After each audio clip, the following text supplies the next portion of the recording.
So you know who Dave Van Ronk was, right? I mean, he was a hugely influential part of the late 1950s folk revival.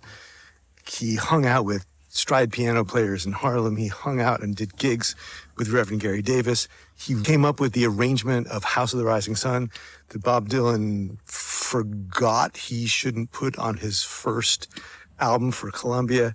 Just a fantastic arranger, songwriter, singer. He even was one of the first guys to create guitar arrangements of Scott Joplin material. A very heavy, very important musician. After I shot this video, I remembered I had this photograph of myself and Dave Van Ronk from the 90s. It's a Polaroid shot that someone took backstage when I went up to Syracuse and Rochester, New York to open a couple of shows for Dave Van Ronk. And because we had 2 nights of gigs, we got to hang out a little bit, which I kind of couldn't believe happened. It was totally awesome. And he was friends with Jack Hardy, who I had played with in New York. And according to Dave Van Ronk, he and Jack Hardy were the last 2 communists in existence in New York City. And I thought that was pretty great. But I got to see him play. I didn't actually learn this lick from him that weekend. I had already learned it from one of his records years before.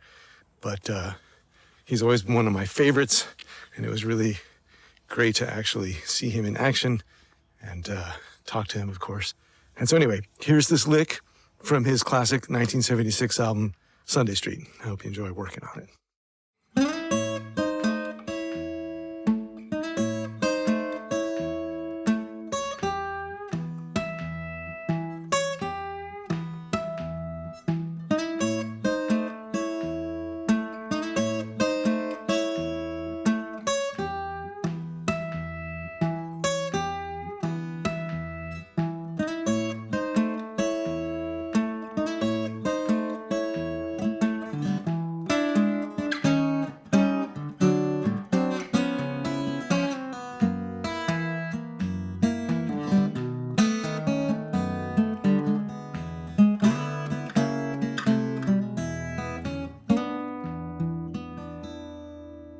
So here's a cool move that I learned from the Dave Van Ronk album, Sunday Street.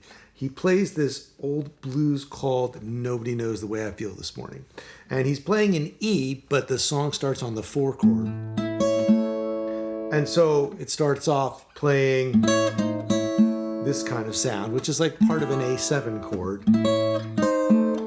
Just rocking between the 5th string and the 4th string with the thumb and doing this little chromatic move.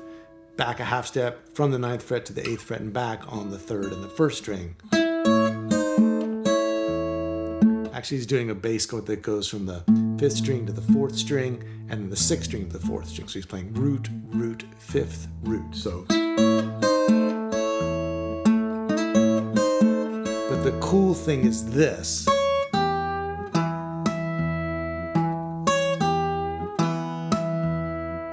And that's the thing I want to show you.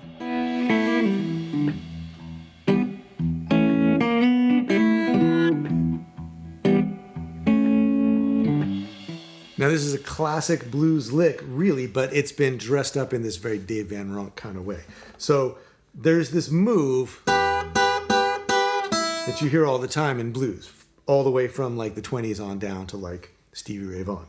And this is the sound of like, you know, this train whistle sound where you're in E, you've got the 5th on top, and you got the flat 3rd over here on the 2nd string, and then you do a bend on the 2nd string, bending towards the major 3rd, but you don't ever get there, because if you did, it would sound too bright, right? So it's the sound of going towards that major 3rd. So that's the lick in its sort of fundamental incarnation.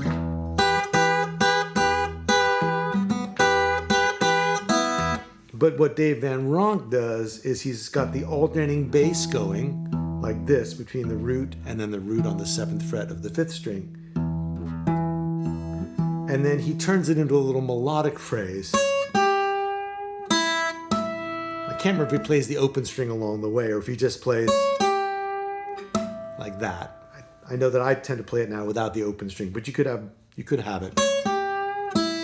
before you go to the harmonic. But let's keep it to 3 notes.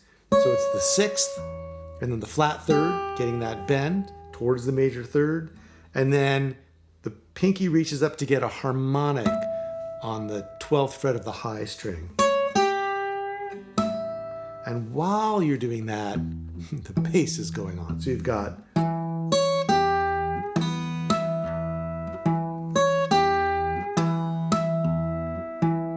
so we're counting 1 and 2 and 3 and 4 and 1 and 2 and 3 and 4 and 1 and 2 and 3 and 4.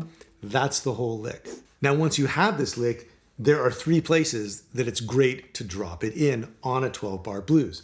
You don't have to be playing that particular song of Dave Van Ronk or his arrangement of that song. Basically, it's a 2-bar lick and it's on the E chord, so you can use it at the end of the 1st or the 2nd or the 3rd line of a 12-bar blues in E when you're playing with the alternating thumb groove. So if you have got the 1st line, that's sometimes just 4 bars of E. So the first 2 bars, and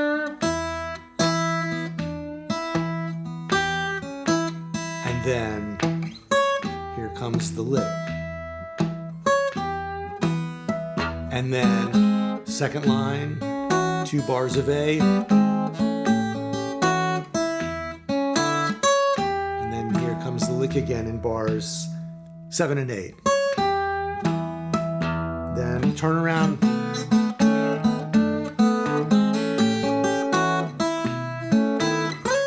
One more time in bars 11 and 12. So it's really useful, and you can use it to get out of open position. And of course, you wouldn't do it every time, but it will work in any one of those 3 situations.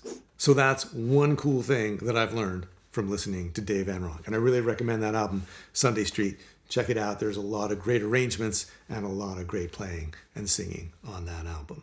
And if you'd like to build your fingerstyle blues vocabulary with more tunes, more licks, and more exercises to help you build that essential thumb and fingers coordination, check out my membership, the Fingerstyle 5, which you can learn more about at the link below or the link on screen. If you got a question or a comment about today's lesson or a favorite Dave Van Ronk move of your own, let me know about it in the comments down below. I'd love to hear from you. And as always, thanks for watching. I'll see you next time.